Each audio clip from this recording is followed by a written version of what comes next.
Nakakuha po for today's video, andito ako ngayon sa guard house. Yan, so mapapakita ko sa inyo. Napakadami ho dito ng tanim na talong.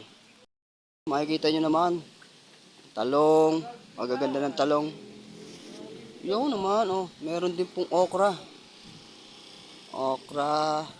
So, kadaming talong. Mga bunga. Yan. Ito kayo mangunguha. So, ayan oh. Ayos na ayos. May mga bulaklak na rin oh. So talong, pag ang mga tanim din sa Gedli. Yun ang mga tropa natin magka-tricycle. Shoutout sa inyo mga idol. So yan oh. Okra. Ba meron din po pala ditong sili. Mga sili.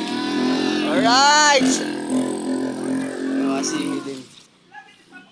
So meron din po dito palang mga mga bagong tanim na mga talong. Yan.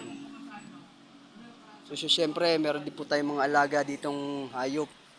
Tulad na lang ho ng giraffe. Dalawa ho yan.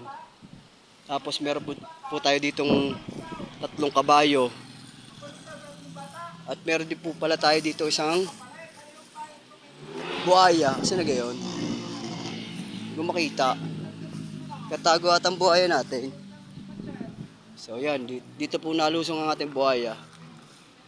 Yan. Ito nyo naman, oh. Anong nangyari din Putol ng leeg. Yan, din Hop! Oh. Tignan mo, napakalinaw ng tubig. May mga butete oh. Yun naman, ayos na. Ayos na mga idol. Wala na ng aking buhaya. Yun, hanggang dito na lang mga idol ay video. Alright. Isang A muna dyan.